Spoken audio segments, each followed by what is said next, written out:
Welcome back to the SMITE Console League, everybody. It's time for us to move into North America. But first, want to give you a quick update. If you weren't looking at your screen just now, we have the Battle Pass update live. Sweet Victory is the title, and it is sweet indeed. Lots of great skins there that you should check out. Taco got all of them just by being really good at SMITE. She won every single one of her games for the past, 2 weeks, and as such, has completed the Battle Pass. Am I right? I just wanted all of the skins, aggro. All of them. Including the Sweet Victory Battle Pass ones. Which you got to get by playing SMITE and buying into it. That's what we're about here.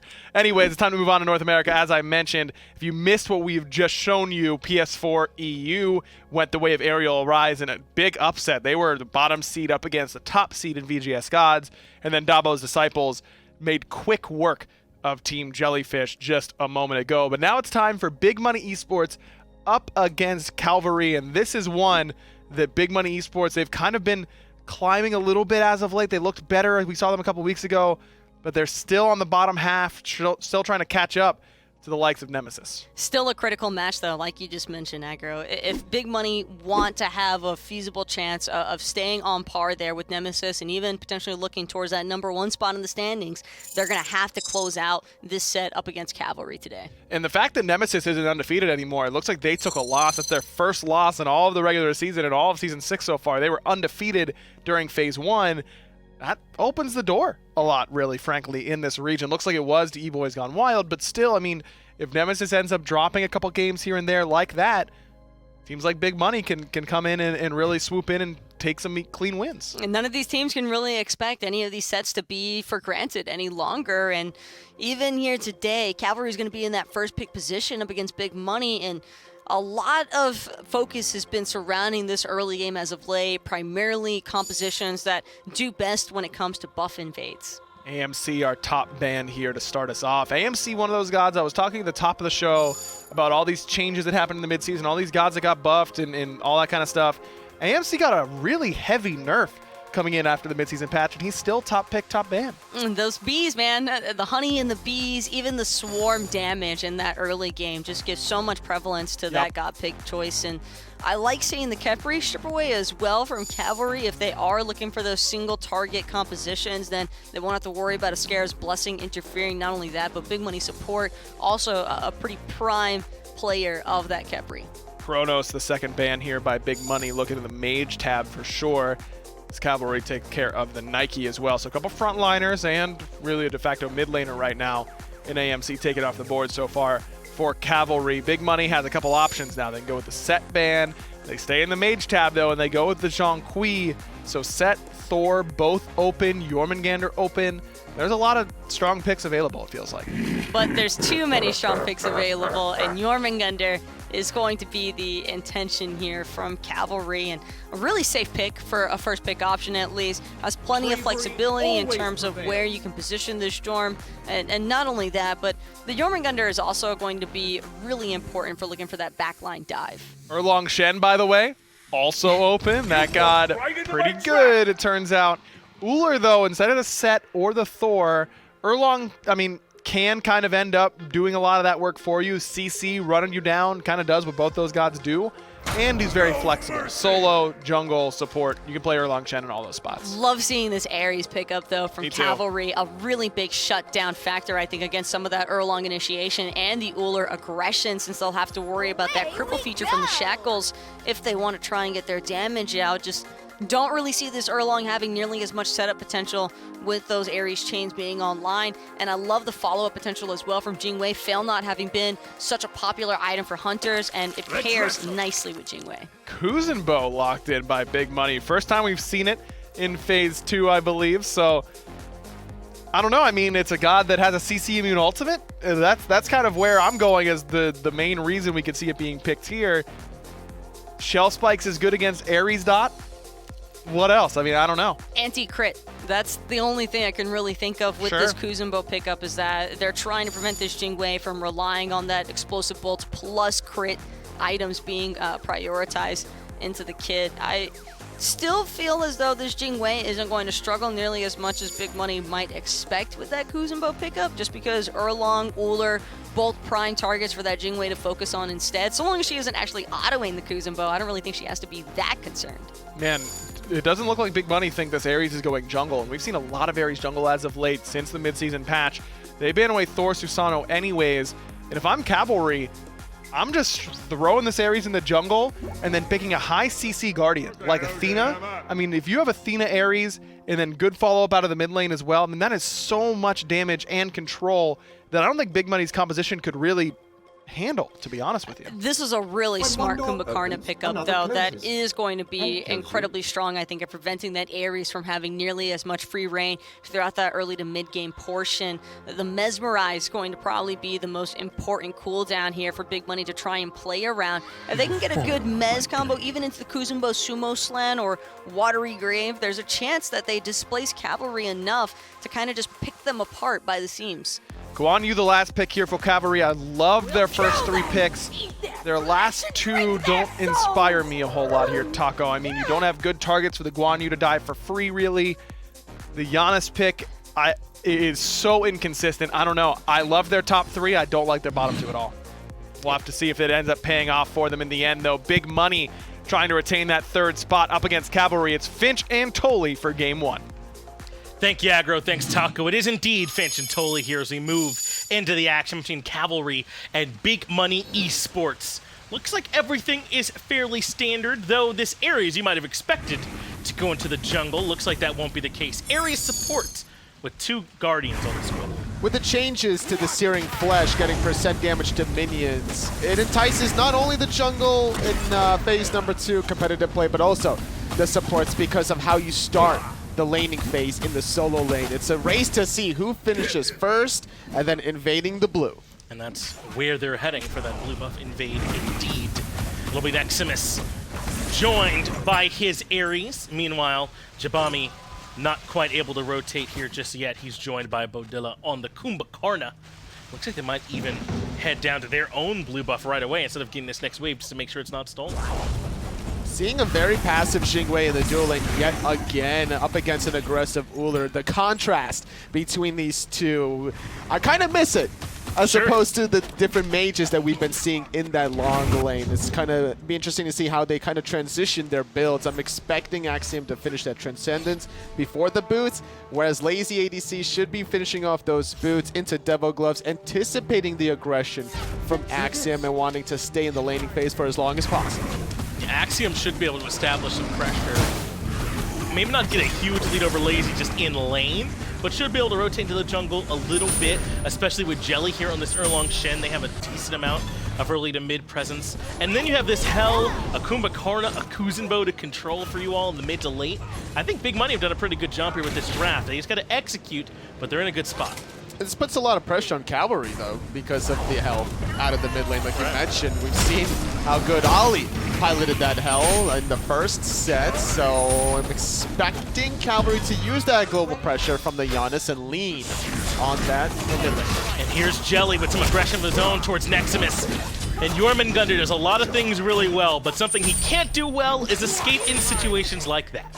Yeah, unfortunate place to be in against a level 3 Erlang Shen, making his presence felt with that blink. No access to that ultimate quite yet. You're kind of a sitting duck as this early game Jormungandr will teleport back to the lane.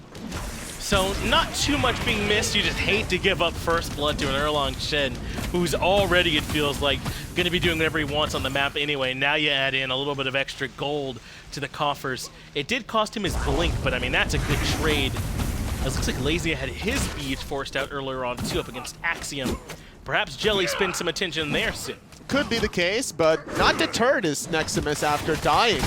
Already going for their second blue buff invade of the game because they recognize the timing from Jelly needing to go back to his own speed buff. So good recognition from Calvary. They still got something despite dying.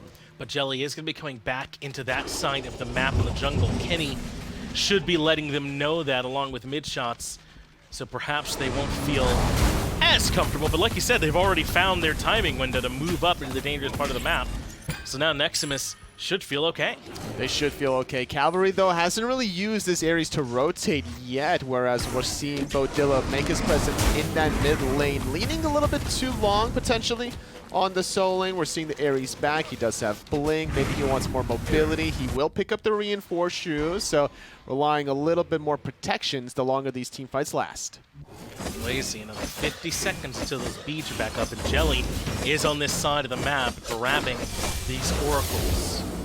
Looks like he doesn't want to actually gank the lane. Instead comes back and 3-man splits the mid wave with Privative, who I'm sure loves it. No, wait, no, Beaudilla's not there. 2-man splitting some farm from Privative. He can celebrate. Oh, the blink play onto the Ares, knocked up as well. Rooted before the tier 1 tower. Easy kill. No! They drop it somehow, totally, and Kenny turns it around with a through space and time. I was right there with you. That should have been a kill every day of the week. And now Privative in some trouble too, right into some extra damage coming out courtesy of Neximus. And now it's time for the pull. There is no escape. One more kill in the middle lane with suddenly disaster. The Ares support wanting blood and revenge. How dare you focus me? Has his own blink available to make that highlight play under that tier 1 tower. And now the speed buff is in jeopardy. Yeah, Jelly's in some trouble too. He's been chained now, so he's not going to be able to make it out of here. Remember, he took Blink instead of Beads. Another kill for Cavalry. All of a sudden, they have turned this match around on its head. What started off as free pressure for Jelly has become 3 kills and a speed invade. A great pick of this Ares to be able to counter the Erlang Shen. It was anticipated from Cavalry that the Erlang Shen would be a problem, but recognizing Ares is still up, they would rather have the counter, the kryptonite to the Superman, and so far being a part of every single kill is this Ares support, and transitioning very well to having the 2 blue buff invades to start, and now with the speed buff invade, the 3rd respawn of it is a good way to control this early game. Man, surviving that gank in the middle lane is so huge. I wonder if they let up a little bit because they were so sure they were going to get the kill. They were that close. I mean, maybe it was just that he was too tanky and they couldn't get the kill and he makes it back to tower, but I wonder if there wasn't room for even one more auto somewhere in there. If those boots were Traveler shoes, shoes of focus, shoes of Magi, that's a kill every day of the week, but it was the reinforced shoes to save the life of the Ares support. A great calculated decision to buy this early into the game, and because of those 2 buff invades, he had the gold necessary to get the timing window to be in that position. Make the turnaround play in mid. Jelly, though, undeterred by the way things have gone previously, wants mid shots, and he's got a little bit of help coming from Jabami. That's a nice clean pick for the Erlang Shen to get him back into it. A very smart idea to use that ultimate right before the Janus portal. Old school play, but it doesn't work. We mentioned this in the game earlier today. Ares into Hell feels so bad because it's so telegraphed. They can all group up for that AoE cleanse. And now he's kind of a sitting duck into a root. He survived the first time and he'll survive yet again. Privative off the marker. He guessed right when the Ares support went left. Man, they cannot lock down this Ares. 1-0 of 2, and 1-0 and 2, and it's not for lack of trying on the side of big money. They've done everything they can to try and kill this Ares, and he's lived time and time again. Bolster defenses on top of these Greaves must just make it so difficult to have the last bit of damage they need. And he's trying to finish off that Gauntlet of Thieves as well, sooner rather than later, probably into his build. He wants to build aura items for sure, eventually. We'll see how he builds as the game progresses. Looking at the Hunter matchup, it's been relatively quiet after the beads were spurned that one time. We're seeing the boots rushed from both of them before the stacking department. This Hell is a little bit behind Kenny here in the middle lane, but not so much so that I'd be panicking if I was on the side of big money. And you clearly just saw in action that the Hell is strong into the no escape from the Ares into something potentially like MidShoTzZ ultimate on the Guan. As long as Privative's timing is there on those cleanses, big money are still in this. And I was going to mention the rotation from Jabami to kill MidShoTzZ using the Watery Grave. If he didn't use that ultimate, I think that MidShoTzZ would have gotten the portal into safety. He definitely had a chance to get out. His epic uppercut's been committed by Beaudilla. They've got the chains coming out as well to stop any extra movement as Kenny takes half his HP. Now it's time for the no escape. The cleanse only keeps Privative alive. Beaudilla still gets pulled back. And now it's time for the horse to chase down Jelly. Oh, but the stun gonna stop the counter engage. Kenny blowing up Jelly. Now the cripple will force Axiom to use the beats just to jump away. A clean pick, and now they're gonna have a secondary target onto this Ullr. Cavalry's been plenty brawly, though, in this early game here, haven't they? Willing to just take these fights in the jungle around this Ares, whether or not it's in the jungle, because it's so much roaming from the supports, they're still getting a lot of the same value. And this makes a lot of sense. This early game Ares at level 7, the chains are going to be swinging like a truck. So you want to kind of force these team fights before the hell becomes an issue with the Lotus Crown now completed. That extra protections could be the difference of maybe saving some of his teammates with all the damage over time from the Ares. And now Lazy's been able to be a part of a couple of kills, whereas Axiom has not. Those 2 assists helping to keep him in range, actually a little bit ahead in terms of XP per minute, though it's back and forth. Lazy is hanging in there with this Ullr despite the positive matches. But despite having Devil Gloves completed around the same time, Neximus hold out dog with MidShoTzZ, keeping Jabami in check. Blue buff will not be stripped away. And I was going to mention how normally when you're rushing the Devil Gloves, you should be like at least 20 stacks ahead of the Transcendence player since it's a cheaper item in general. But that really hasn't been the case for Lazy as he just now hits level 11. And gets it stacked up. So both of them have stayed close, even though there are some areas where each one could potentially have claim to being ahead. Funny how that ends up working out as a red buff goes down. Both teams defending. Despite this aggression from Calvary, big money are right there, and they're the ones with that hell insurance clause. And on the opposite side of the map, Cavalry controlling more of the Totem of Kuz. Neximus on the Jormungandr, getting the better end of the trades from Jabami. Those 3 extra Totem of Kuz, totaling about 375 gold for the team, which isn't that much right now, but seeing how there's still 5 more minutes until that totem despawns, you can at least squeeze 4 more in, which will get you 500 extra. The more I look at these matchups, the more interesting this mid to late game could become.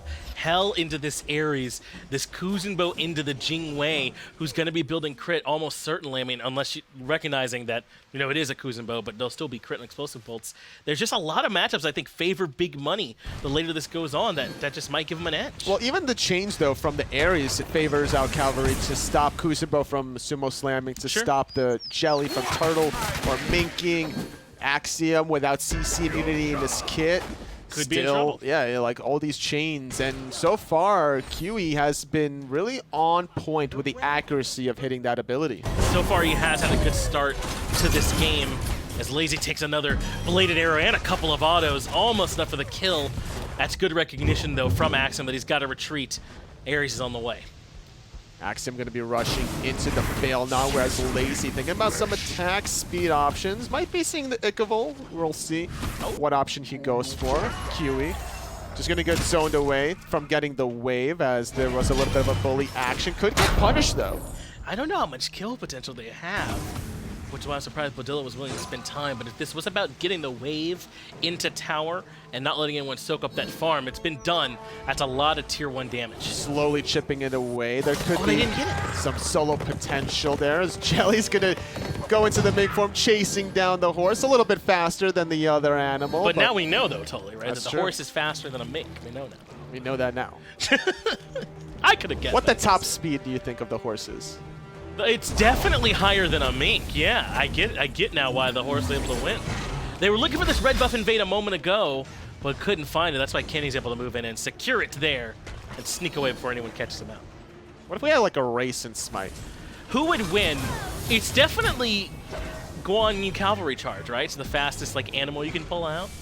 Animal-wise. Okay, so what about the Sun Wukong Eagle form? That's pretty fast. That's still pretty good too, and can zoom for sure. There's some fast animals in this game. Suku, a Wheelish can hop on there, and that's pretty quick in a straight line. Artio Dash. Artio Dash is quick too. Yeah, there's some speedy animals.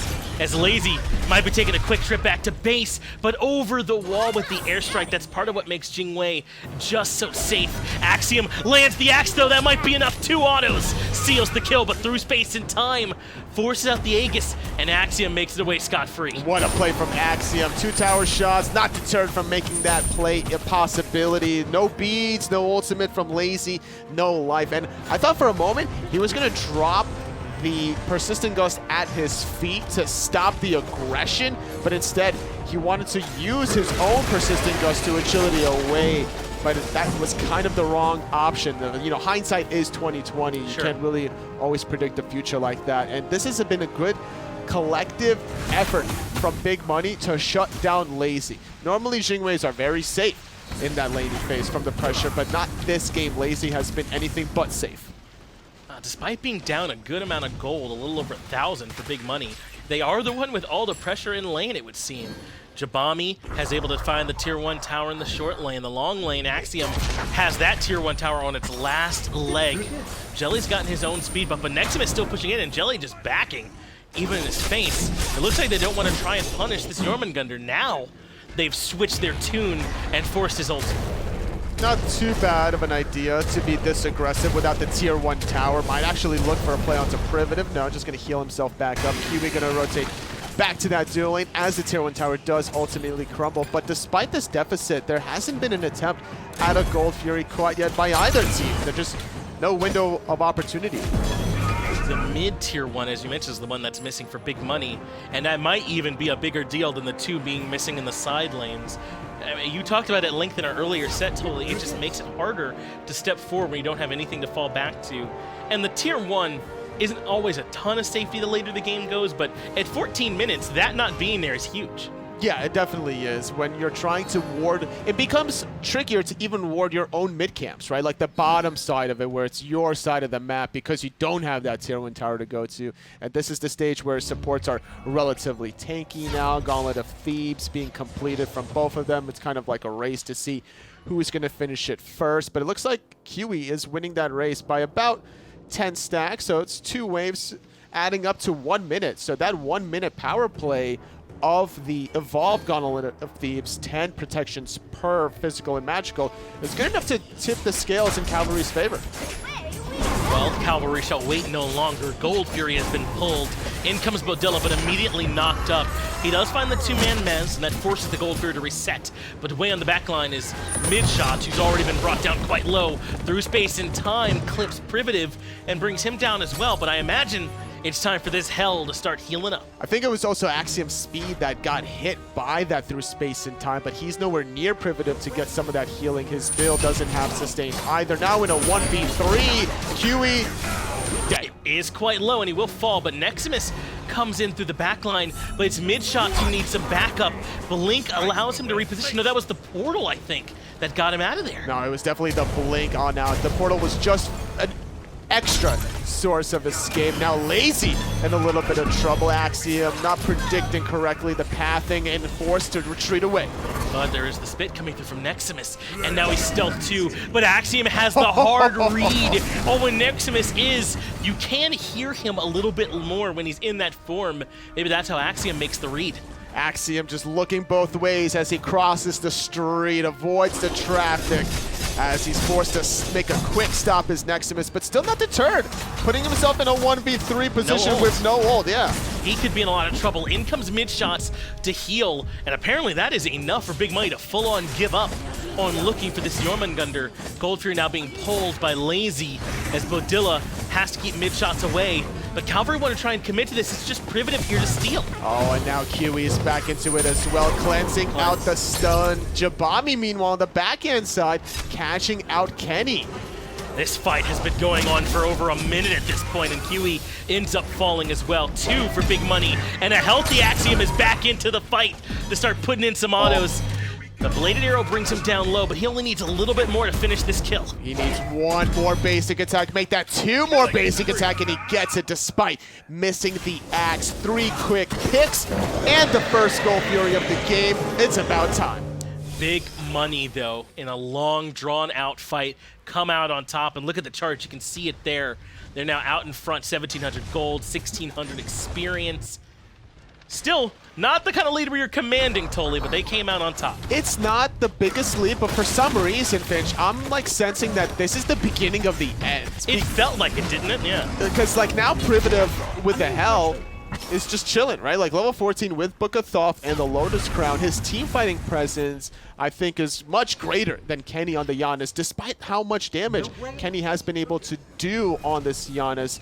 With the unstable vortexes, with the through space and times, his presence is certainly felt, but the healing from Privative is just too much. Neximus did at least get them to drop the Pyromancer. Jabami now has been chained, but look at all the sustain and tankiness. He barely feels it. And this is the fight Axiom wants up against Lazy. Already has forced out the beads, jumps in. That means Airstrike has to come out with the crit. Was nearly enough by itself. Lazy just barely made it. 502 damage. Yeah, that's pretty good for an Ullr. Despite being ability-based, you could still easily get off the fail not. You just have to time your stance switches appropriately. Well, it certainly helped there as Kenny picks up the red buff yet again. Those are the beads. The airstrike comes out from Lazy as well. Clearly, this Ullr has developed presence. Level 19. I mean, when he goes in to fight this Ares, there's an 8-level disparity. It's so gross how much farm they get in the long lane now. It really is. And going for a hybrid defensive build. Taunt a little bit off the mark as Jelly's continuing to dive. But they know Lazy doesn't have beads. It's where the aggression came from. If that taunt hits, that's a free kill. Just unfortunate he was out of range. Just ever so slightly. But SMITE is a game about inches and miles, certain teamfights situations, as Calvary needed to play defense throughout this course of the game. But look where King Neximus is proxying between that tier 2 and the Phoenix. His teleport is available, so you could still play defense. Yeah, this is Chernobyl levels of toxic what's happening here now. Neximus can pretty easily do this wave, and if he ever needs to leave, has the eject button that is his ultimate.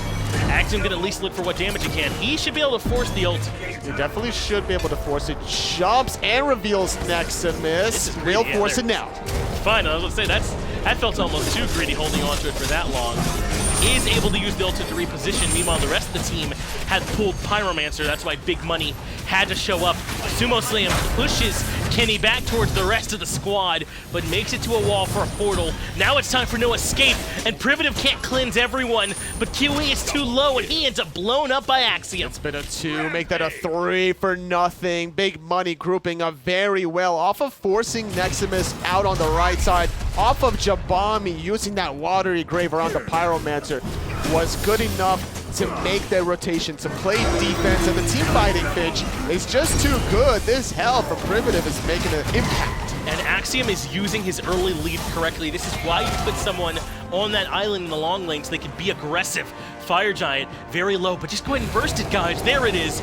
Big Money have the objective, and now they're gonna look for Neximus, who they know does not have an ultimate with which to escape. That's a 1 more kill for Axiom. He's 6-0-1. Cavalry definitely getting caught with their pants down. They wanted to play aggressive, but they're getting punished for it. The damage from Axiom is certainly felt. It's been a level 20 Ullr, I believe, before the 20-minute mark, and that's how you know you've been doing a good job farming, when your level is greater than the amount of minutes into the game. That is indeed impressive. Wind Demon is the 5th item here for Axiom to add another power spike here for him. And look at where our Guardians are.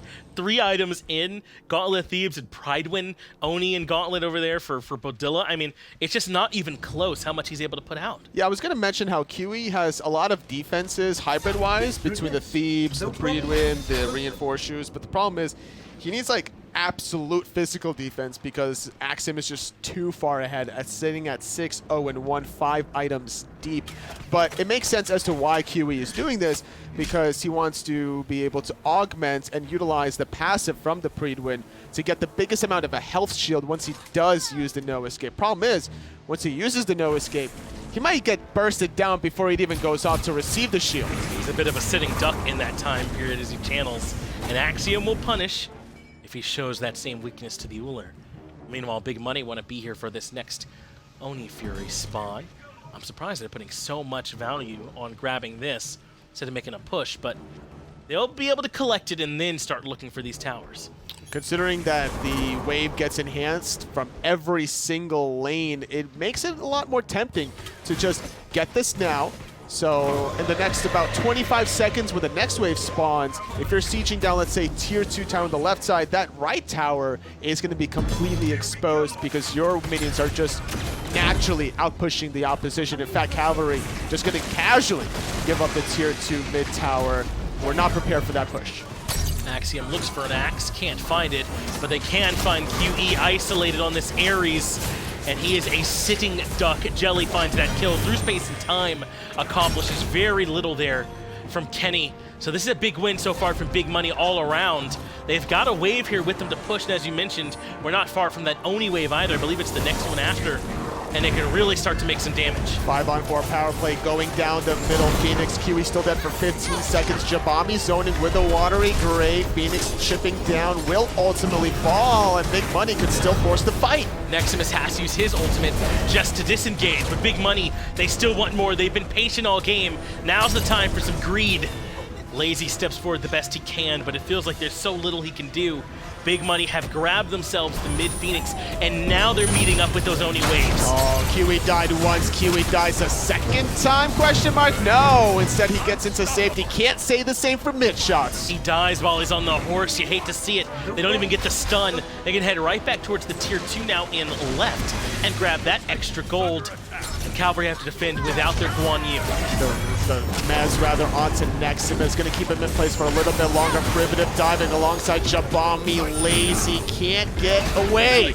Instead, the Aegis timer goes out. He ends up falling to the pressure from Jelly. Neximus tries to go into the stealth, but he's spotted out by Beaudilla. That's it for the left side. Phoenix Privative finds one more. That just leaves Kenny and Kiwi left to try and defend up against 5 members of Big Money, healed up by the Hell to provide all the sustain. There's a big no escape, but he can't even get it off, even with through space and time there. Big Money just gotta take down the Titan now. 25 minutes into the game, and they don't want to end the game yet, Finch. They want to get more kills. Kenny even going to use the Aegis in his own fountain. You gotta have proper irrigation if you're gonna farm like this, as Big Money in the fountain trying to see who they can grab. Meanwhile, the Titan is slowly being chipped down. Beaudilla is actually inside the passive. They just started to get a little bit scary here for Big Money. Finally, they close the game out and take down Cavalry. At 16-4, Big Money really utilized this late game hell effectively. Yes. Once that tier 1 mid tower went down and that one Gold Fury fight, that was a really good play. It was very impossible, I think, for Cavalry to shut down the hell because Privative was never really alone. He had teammates beside him to ensure his safety. And we see Hells go Breastplate of Valor all the time. This time in that slot, he went Pride Wind. It still gives you the CDR that you want, but then it's all protections to keep you alive. A very interesting build that really worked out. It absolutely did. That game goes to Big Money, but they haven't won things just yet. We're going to take a quick break. We'll be right back for the conclusion.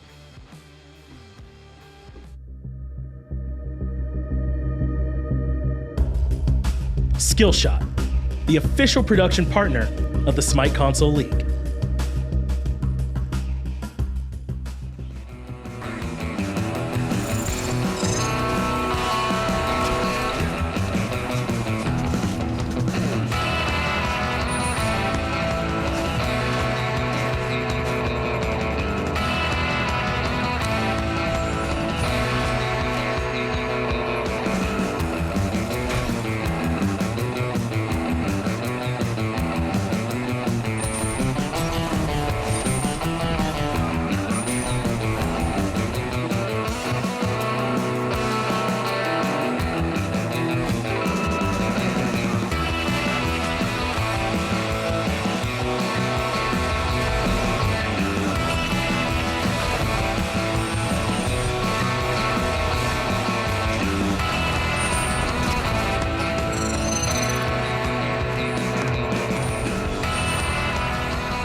Welcome back, everybody. Big Money Esports managed to take Game 1 up against Cavalry, but Taco, it was not particularly easy in the early game at the very least. I mean, as the game went on, it became pretty clear who was going to end up winning it, but in the early game, I thought things were going pretty well for Cavalry. I think that Cavalry might have even caught a little bit by surprise in that early game, just coming out so aggressively on that Ares as well. I love the way that they were trying to get some utility out of those shackles, but unfortunately just unable to maintain that same level of pressure throughout the match like you mentioned. Man, I was feeling it for Jelly early on. I mean, the man walks to his speed buff. There's 3 people there. He instantly gets killed, and I'm like, uh-oh, this game might be going Cavalry's way, but did not end up going in that direction because AxiomSpeed, as soon as he started joining these team fights, really just made it nearly impossible for Cavalry to continue to win them. The player damage alone speaks volumes. 26,000, nearly 27,000 damage out of this Ullr alone. Just so much pressure for LazyADC to try and deal with, and Ullr just took full advantage, utilized those heavy ability-based damage, and half the time, I don't even think Ares was able to get an ult off just because of how much burst damage was happening from Big Money Esports throughout the charge-up time of that no escape. Yeah, like we said, we were worried about the level of dive potential this Guan you had. It didn't end up really working out for Cavalry. I mean, I guess you need to pick it because you have the Cavalry charge for your team, which is named Cavalry, but outside of that, the synergy just wasn't there. If it had been a different mid laner outside of the Janus, I think I might have been a little bit more sold on this composition. I'm right there with you, Aggro. It just felt so awkward trying to have any sort of follow-up for that no escape when your follow-up's through space and time, and that's a big initiating ultimate or disengage tool. Yeah, we'll see if they can mix it up and get something better going in game number 2 as we're ready for picks and bans there. As we mentioned, we really liked the top 3. I just wonder if, does MidShoTzZ have the Ares in the God pool for the jungle areas? Because I really feel like Ares in the jungle might be better than his support right now. Most definitely, in my mind as well, Aggro, but that might be a little bit outside the realm of possibility here for Cavalry's jungler. At the very least, I would like to see Cavalry maybe look to prioritize the Erlang Shen for themselves. While they had a strong first pick selection still with that Jormungandr, I think it might have, excuse me, not with the Jormungandr, but I think it might have fared a little bit better if they had looked for the Erlang instead. Yeah, Erlang definitely ended up doing pretty well on the other side for big money. Cavalry did go with that first pick Jorm, but just didn't end up working out.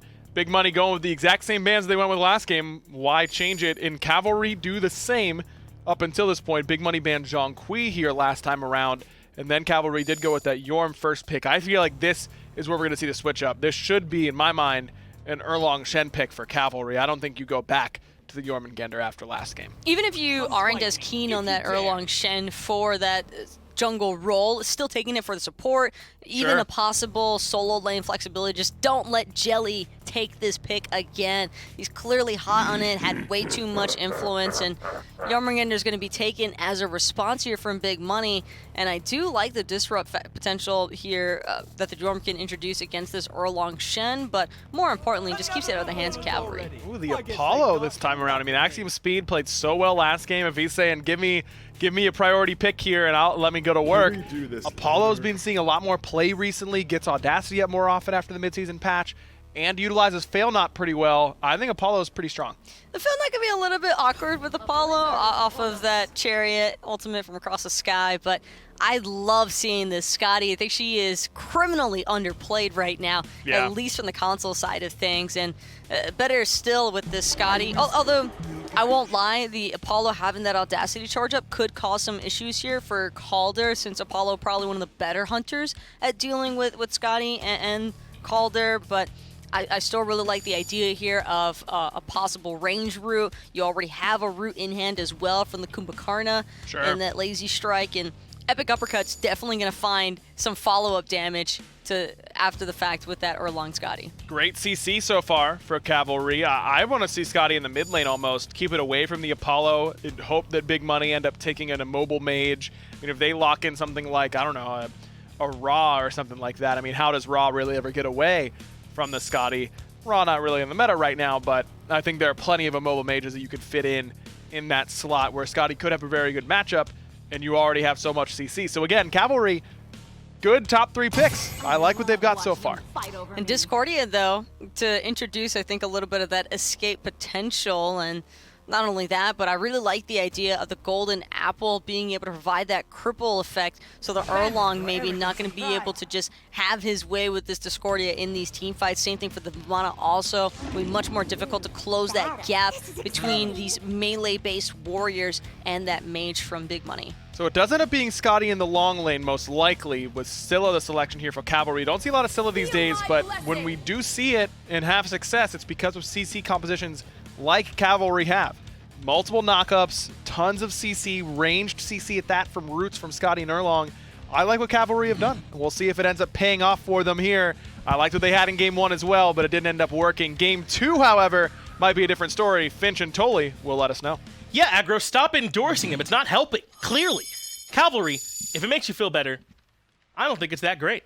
So now they can prove me wrong and win the game. I am actually on their side, unlike aggro. Yeah, the caster's curse is real. Every single prediction we make, we've always been proven wrong. Just like when I thought for several instances Kiwi would be dead in that mid lane, they just turn it on its head. It wasn't enough to win the game, but it looked good. Well, if he thought being tanky on the Ares was working for him, how about on this Kumbhakarna? Now he literally has a passive where he does not die. So maybe we'll get to see even more heroics from him as he looks to harass around the speed buff to no avail. Jelly and MidShoTzZ both able to grab their buff this time. This time it's going to be big money trying to be aggressive around the blue buff. However, the early rotation from MidShoTzZ, he skipped the back right camps to get the blue buff right away. He knew that they were going to get out pressured. He made the correct choice, hitting level 2 now. He might even be able to get a kill into Beaudilla, but it does force the sprint to get away. That's still pretty good, though, to have at least forced that relic onto cooldown. They can fall back and say that they've done enough here, at least by getting that sprint out of him. Queuing on the other side, no such relics. He went with Blink to try and get this party started.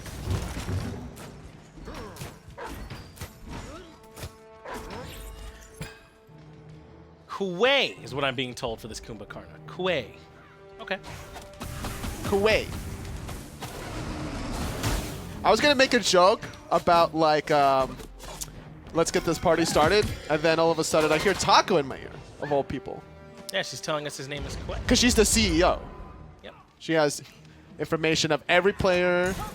If you have any sort of like bugs you want to report. Some aggression around blue buff as Jabami might be in a little bit of trouble here. The rest of Calvary are nearby. They even have Kenny making an early rotation over here on the Scylla. Hard to imagine that the Jormungandr survives. They might even be able to turn this around onto Jelly and Beaudilla, though should have this Kumbhakarna procced at the very least. Privative is the one that gets that done, so it'll be 1-for-1 solo for support. Blue buff also going to be a big factor for this one as Privative trying to run away, forced to use the beads as well. The Mink form going to chase him down a little bit longer. This level 2 Discordia not enough damage to secure that kill.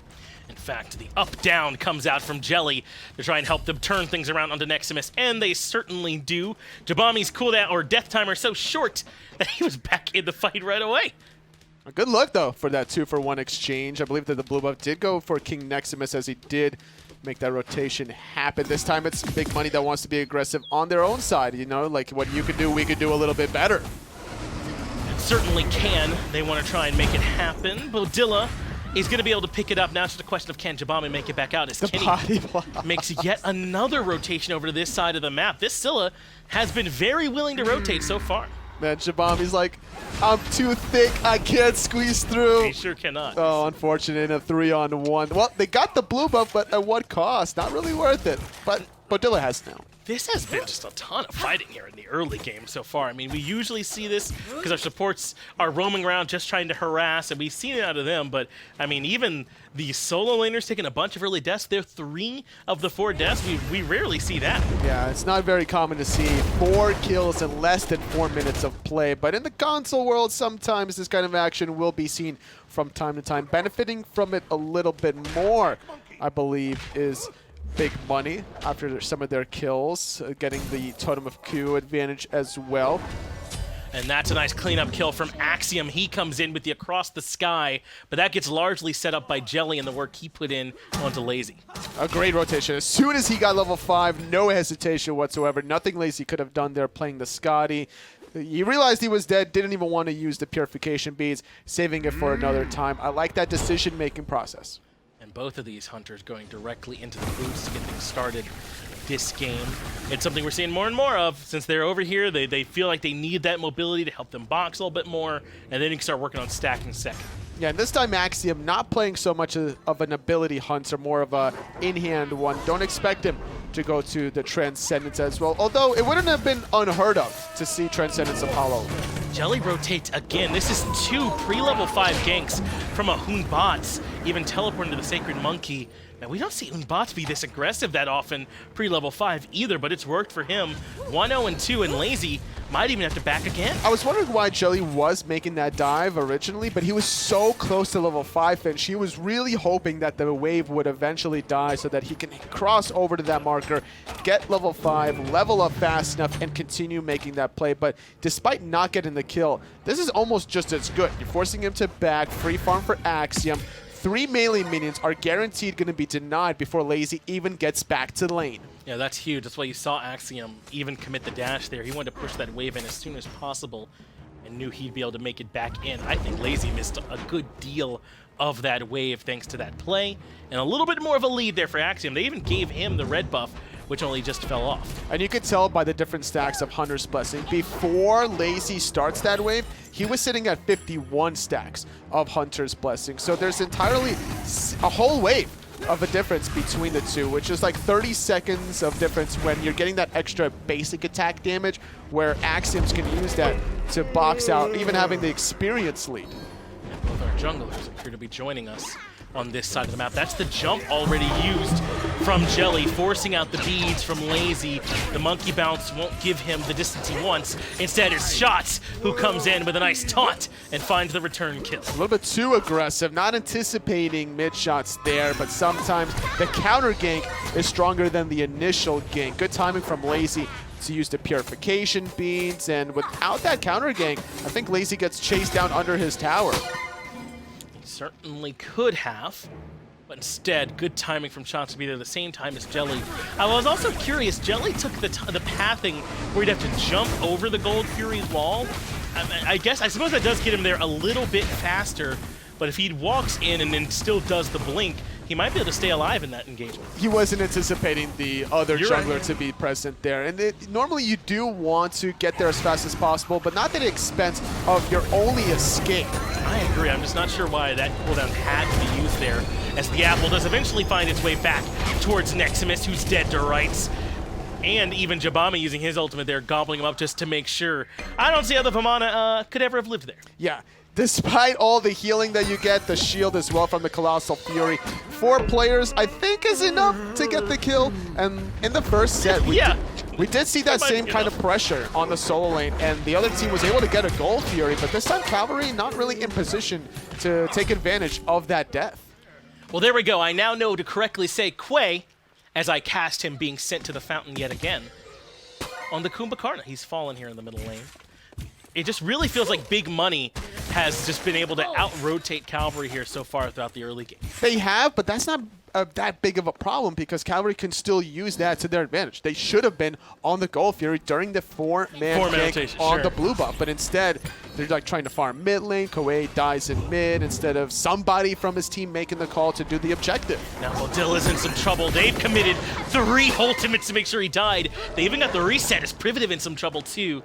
But Kenny can't quite catch up, so Privative doesn't take any damage, but they confirmed that kill. They certainly did. Red buff Scylla killing a less than 10% health target. Oh, yeah. Overkill in a half for sure, but still looking for a little bit more pressure onto Privative. Gonna get messed out. I don't think he's too worried, though, knowing that Scylla ultimate is down. Epic uppercut committed too into the crush, but a good use of that erratic behavior avoids the crush damage. That might have even been worth waiting on the erratic behavior afterwards, but that's a hard read to make, I think, in that spot. Possibly. 350 health, I believe he got away with on that one. It actually might have even been a kill. Actually, no, Kenny being level 8 doesn't have his crush completely maxed out, so he would have lived regardless at the end of the day. Fortunately for Privative, he makes his way back into the tower. Things looking not too wild here in the builds. As you said, Axiom not going to go Transcendence on the Apollo. It's Devourer's Gauntlet there for him. Privative has an early Dynasty Plate Helm, which we see a lot on the long lane mages, but not as much in the middle lane. It's definitely a good bridge item when you're trying to deal with the aggression, and MidShoTzZ has been known to play aggressive, or most Erlang Shens in general, so it makes a lot of sense. You're getting a good amount of penetration, a good amount of power. Quay in some trouble too as the Fear No Evil comes out along with the Apple. It almost made it back. And our players have not been shy about committing ultimates here so far this set. Whether it's offensively or defensively, trying to make a play on the left side of the map. Lazy throwing Skadi as well, forcing Axiom to disengage World Serpent. Finally ending from Jabami, but it looks like Neximus wants to go in. Colossal Fury for the chase down. And there's 4 members for him to chase if he elects to keep this going. Quay finds the Mez that lines up for one more shot. I'm a Monster, I think, chipped a couple members there as well as the ultimate comes out from MidShoTzZ just to keep him healthy. Neximus is still very aggressive, but he has to be mindful that there are 4 other opponents beside him. Kenny Crush was off the mark a little bit as Jabami really just ate that ultimate without a single scratch. Axiom's ultimate's on cooldown as well on the Apollo. I thought maybe that ultimate might have been to get him towards the fight, but it looks like he just used it to get back to lane a little bit faster and keep even here with Lazy. It's a race to the stacking department. He has already 24 stacks of his Devil Gloves. Lazy hasn't even backed yet to finish off the Transcendence, and he'll get 30 stacks off of this wave. It's a good look for him to be even more aggressive, having this experience lead. With a purple buff now for extra penetration, Lazy should be careful without his ultimate available. I was talking about some of these build paths earlier. Jabami went to the Stone of Binding, but take a look at Neximus right into the Genji's Guard. So clearly a difference in what these teams are wanting from their solo laners. Jabami is clearly meant to sort of bolster the rest of the squad. This is a good item, Finch, for a lot of warrior solo laners. You're getting about 70 magical protection, 150 health, 10% cooldown reduction. The cooldown passive is nice, but honestly, it's the rest of it that really is nice. It's also very affordable, about 2250 gold or so. And when you're dealing with Jabami playing the Jormungandr, he has a lot of damage, just base damage, right? And especially his build, right? Like penetration between the Stone of Binding, between also the Shoes of Magi. This is almost forced a hand from Neximus. Jelly gets here in time, Fear No Evil into all 3, and it's Quay who ends up low early on. Epic Uppercut gets Privative out of there, or rather Jelly, but they do not connect with the ultimate from Kenny. I'm a Monster doesn't seem to have found much value. They want to try and hunt down Lazy, but he's got Quay here to keep him alive. That's Gold Fury stopped, and everyone lives, but Axiom's up in the air. He is, but he's landing onto Kenny as well. The Crush will be there. Great blink to intercept and save his mid laner's life. Quay ends up paying the ultimate price to keep his mid laner alive. He'll be sent back to base. Meanwhile, the rest of Big Money have found themselves here just in time for red buff to spawn. Neximus, now forced to try and defend, goes into the Colossal Fury, but to no avail. He's got to avoid the baby. That's basically what the ultimate says. And really unfortunate out of Cavalry because they had a kill. Quay sets up Kenny beautifully for the I'm a Monster, but it was like a quarter second too slow. Jelly was able to jump away once he landed, and now what Cavalry started, Big Money is finishing. And this Gold Fury will go down for them on top of having been able to find that kill into Quay for his 3rd of the match. Big Money now 3,000 gold out in front here, Tully. About 4,300 experience as well. This game starting to creep slowly in their favor. Just like last game when Privative was playing the hell, and I'm like, I can sense something was kind of wrong, despite the game still being relatively close, and even from the first game where it was like 16 or 17 minutes in after their first Gold Fury, this also gives me the sense as like, all right, something's really wrong here. Cavalry is really letting this game slip out of the control, and I'm looking at their engages. I'm looking at how Quay is setting up Kenny and MidShoTzZ, and it's just not enough, unfortunately. Big Money has been able to counteract that with the huge zoning out of Jelly's ultimate, Beaudilla turning the fight with the Earth and Fury. It's too much for Cavalry to handle. And Quay feeling forced into the epic uppercut in that last fight so early did hurt them too. I mean, it's really just off the back of a huge Fear No Evil from Jelly. It looks like Beaudilla dropped the ultimate. I'm seeing all the stones around him, so he must have. I wonder why he felt forced into using that ultimate. Either way, still A-okay if you're on the side of Big Money. Not that big of a deal with 10% cooldown from his Shoes of Focus. He's just trying to sit in the mid lane and stack up that Gauntlet of Thieves, finishing a little bit earlier than Quay. Also 19 stacks. That's a big change or marginal difference between these two support players. That's a good point. It can only get worse as he's already got it finished. Looks like they knew where SMITE was all along. Beads allows him to get out of there, but that's a nice wall from Beaudilla. No one in position, though, to follow up. So this one's all Jabami. Axiom comes in as well, and because Beaudilla didn't hit, he got the tower aggro first. There's Quaid able to find an epic uppercut into the I'm a Monster, but it wasn't enough for the kill. But somehow Cavalry has all lived. They have indeed. Neximus wants to play cleanup. He knows exactly where Axiom is, but he gets mezzed away. Still going to commit, actually, because he has the Colossal Fury. And it's Jabami who actually ends up being the first one that falls in this engagement. Neximus, though, wants to keep up the pressure and continue to hunt down big money. Now he's getting some help. There's the blink in from Quay into the Mez, but he ends up falling right away. But the Sikkim into the crush, that's a ton of damage. Neximus comes in to clean up as well. He's even able to reposition, able to use that dash to get out of there. It's been a 4-for-1, about to be a D-side if they can just connect onto Jelly, but the monkey bounces. Jelly's about to turn this one around, Finch. He moves back in, but Lazy only needs to find a couple autos. None if the dog comes in and finds a hit. That's the D-side you wanted. 4 up, 5 down for big money, and Calvary on top.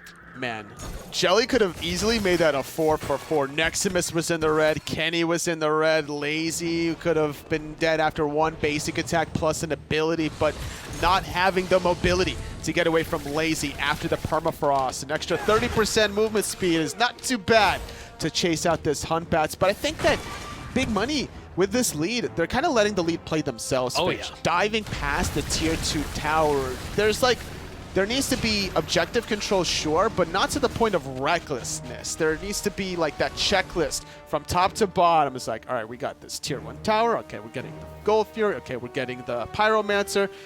But nowhere in this checklist does it say dive past the tier 2 tower 15 minutes in the game. Yeah, that felt like a stack of unforced errors as like unfiled paper on an office desk or something. I mean, certainly, I mean, I agree with you that there's no need to be that aggressive, but I think even within the world where they were that aggressive, that could have just been cleaner. So big money have a little bit more to work on if they want to make sure they're not letting their lead slip away. Getting the Pyromancer as well. Definitely in the checklist. And that team fight was brought to you by Kenny. His root crush was so good. It absolutely was. He's forced into I'm a Monster for the CC immunity. It's still helping him now as he get knocked up, but he takes every bit of the damage. Jabami hunts him down and cleans him up. Privative falls as well. It's 1-for-1, mage for mage, and Beaudilla's too low to come in and hang out, but he does find the stun. That's enough for in comes Axiom with that across the sky to find one more. Neximus now in some trouble. Overhand smash, and Axiom, the MVP of this fight off Beaudilla's work. The cursed Onk out of Jabami, upgraded even just for good measure. Good enough to take out Neximus. Privative sacrificing his life for the greater good. There's Axiom paired up now with Beaudilla. Should be able to get this tier 2 tower very cleanly. When other men run away, Beaudilla runs in. I'd have been leaving with my HP at that level, but he trusted his team to follow up, lands the CC cleanly, and Axiom tears that fight in half. They grab the tier 2 tower in right as well. And this game just swung right back in Big Money's favor as if the fight before it never happened. I'm really impressed by Axiom in this set. His difference of styles from game 1 and 2 to go from the Ullr to the Apollo, switching up his builds a little bit. He's been kind of the, not all-star or MVP player, but the player that just kind of stands out the most to me because of his mobility. He's been able to really prevent Lazy from doing much this game. He's won the lane and he's transitioned it very well to the team fights. And Lazy's in even more trouble now, but Kenny is biding his time coming from the back end of this fight. Fear No Evil now on cooldown, and suddenly Kenny in a bit of a bad spot, has to use that Sentinel to disengage. Quay does find one Mez just onto Jabami, but how far forward can Kenny afford to step into this? Just enough for one Sikkim crush. I think that Quay might be in a lot of trouble now. He doesn't have his dash available, forced to use that epic uppercut for the safety, but Axiom in the sky wants to be aggressive again. He's been diving all game, so why not now? Kenny forced to Sentinel into the damage from Jabami. They don't quite clean up the kill, though. He survives using the I'm a Monster. Jabami still appears to be standing for now as MidShoTzZ can't make his way in, but it hurts so much that they lose Kenny in this fight. MidShoTzZ will clean up one kill, but at what cost? I think he's going to give up his life as well. I don't think he has that dash available. Off the mark was the unruly magic, but the Terra damage from the Earth and Fury and the stun. One more basic is required. He makes it into the turtle form. That's enough for him to get the HP shield, but I doubt he'll be able to fully escape. There comes the Strife, one of the best abilities in the game, as Jelly finds Neximus, and they do eventually close those kills out. But the tier 2 tower also fell, Finch. A good play from Big Money to get these objectives that they need, even extending it to the Primal Furies. Privative sniffs out Lazy around this corner, and just Big Money grouping up very well, and they want more. Fear No Evil pushes Lazy out of it early, actually, and Lazy responds with an ultimate of his own. Crush just barely doesn't land. I think Jelly had the beads to get away from the Mez that would have set that up otherwise. And if I'm Calvary, I'm doing whatever it takes to set Kenny up in these fights. We don't see much Scylla nowadays, but Kenny's actually, I think, played it relatively well. He just needs a slightly better fight. He definitely does. There was one missed opportunity early in the game when he mistimed his I'm a Monster, but outside of that, I think he's been stepping it up, using that ultimate to escape, synergizing the Root Sikkim into the Crush combo very well. That one team fight around the right side mid-camps was a good look for him, but it's not really enough to stop Big Money from doing the objectives because of how aggressive they are. They're basically rushing him down onto the tier 1 tower, and when you don't have that ultimate for the steal potential, now Big Money can just, collect all the gold that they want. Yeah, Kenny would love one fight where they could just have Quay blink ult someone, and he could follow up off that. Even though there have been some ults to follow up on, they've never been like a clean engage for his team, as Neximus now in a heap of trouble is able to find the knock-up on a couple members in Colossal Fury too, but he's just kind of buying time at this point as Lazy is split pushing in left.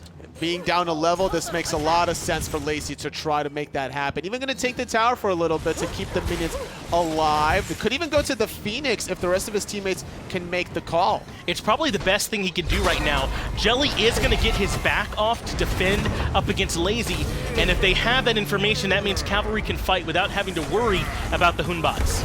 Away missed out on his ultimate, now in a hurtful place. The chase down onto Kenny could be next with the World Serpent, and look at the anticipation coming out of Jabami.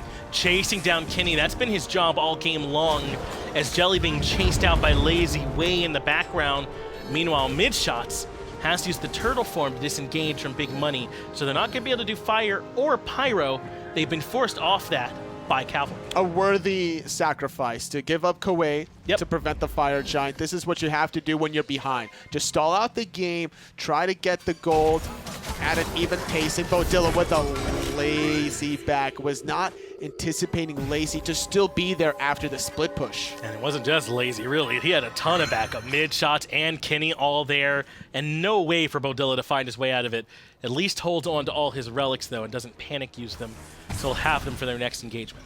Big Money with a pretty comfortable lead. I don't expect them to stop the aggression despite losing out on their support. Still a 2-level lead from there as Kuwait still hasn't finished stacking that Gauntlet of Thebes, by the way. Will do it after 3 more minutes, but there's just been so many team fights, Finch. Kenny used the Sentinel aggressively, and it will pay off. Lazy finds the kill. Jelly has now also dropped the Fear No Evil, trying to take down Neximus, but it's going to be hard now that he's in the Colossal Fury form. And Neximus wants to try and grab this tier 2 tower. The rest of Cavalry is right here with them, and they found themselves 1,500 gold. They had a 5-on-4 power play, and they're using it very well. Axiom in the sky wants to re-engage, realizing Neximus is very low. MidShoTzZ was mezzed, and now forced to use the beats to get away. Privative from a distance connects. So MidShoTzZ has now been hit by the apple. That's a lot of damage he takes. Quay has used the epic uppercut way in the backline, but who's going to help Privative? Neximus sits on top of him with Lazy's pressure, and all of a sudden it's Cavalry in control, but that's a huge Strife to buy him some time. Both Neximus and also Lazy gets into the madness effect. If that unruly magic connects, that could have easily been a double kill. Kenny off the mark with the I'm a Monster, so no kill comes forth there either. Big Money has stabilized. Even though Cavalry have fought their way back in, can we see those charts there, Doug? Because Cavalry have brought this back to a 4K gold lead. Only 2,000 experience separates the teams.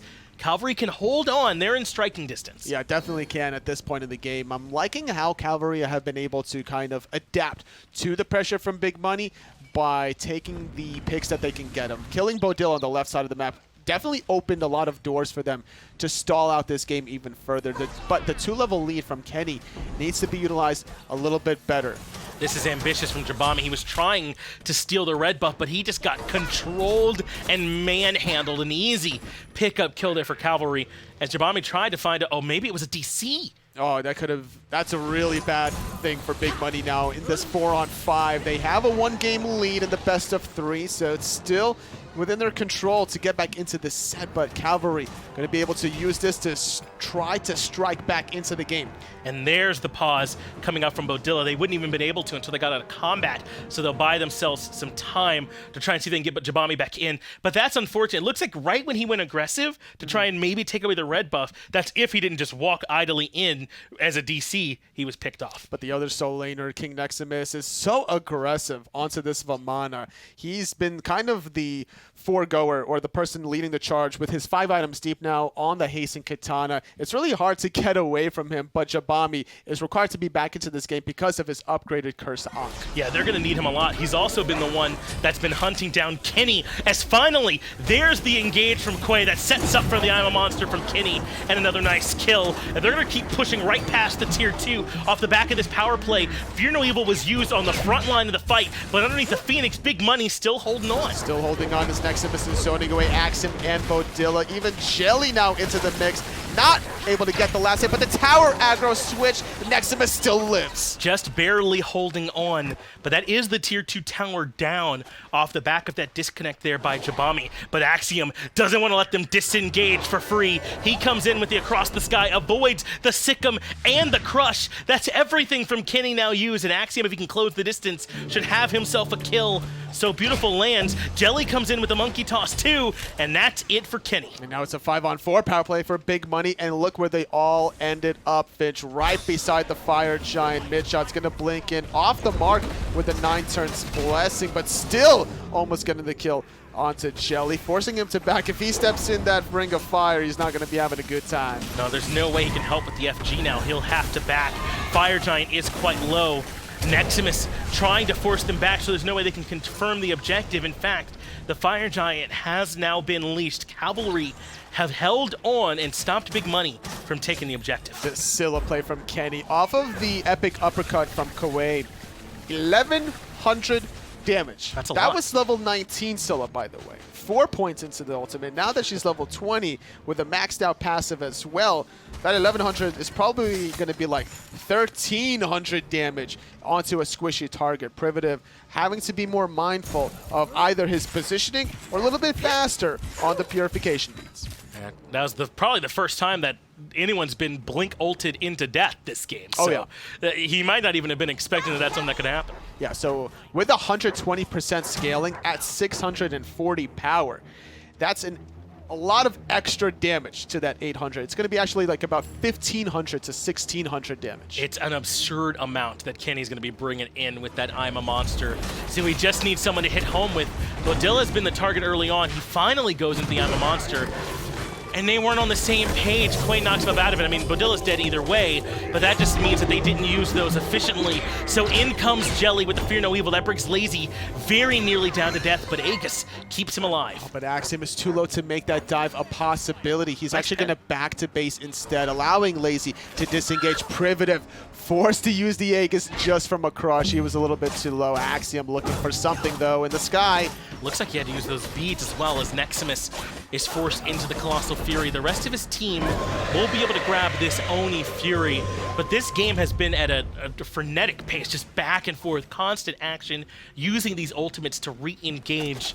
But still, this game is dead even at this point. 16 and 17 in kills, the goal dead even as well. I mean, anyone can still win this. Big Money have to respect the grouping from Cavalry. Beaudilla can't afford to get caught off like that. Like, the first time that he was caught on the left mids was a Lazy back situation. He didn't respect the fact that Lazy could still be there. The second time was just miscalculation.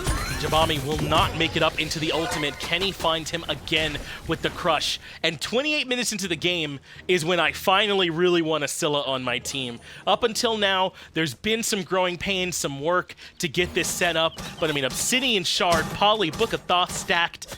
Scylla swings. Oh yeah, with all the mana that she's getting from Polynomicon, Shoes of Focus, Book of Thoth, she can throw out those abilities very loosely. No cares in the world. Extra penetration from Obsidian Shard and this Desolation. Probably going to be building into Rod of Tahuti, if I were to guess. Well, Big Money have now got to start a fight off on their own terms. That's what worked for them the first 20 or so minutes of the game. But these last few fights, they've been a lot sloppier, a lot more kind of spread out, and Calvary's been able to thrive in those and pick off people not positioning correctly.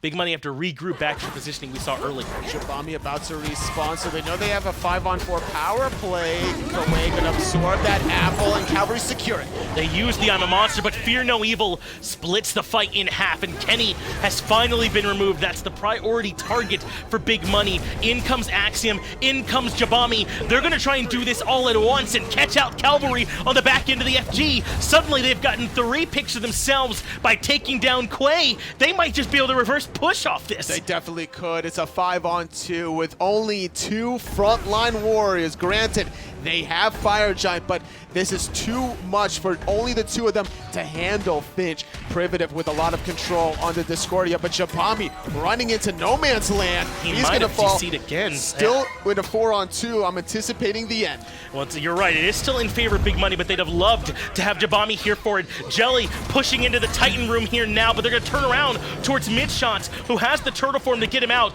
They need to DPS the Titan here in this situation, and Axiom has realized, but Neximus finds Beaudilla. Titan well below half at this point. Fear No Evil comes through from Jelly to buy them time, and with those autos, it's enough. Big Money clean up the set 2-0. At 20 and 20 apiece, barely into the 30-minute marker. Yeah.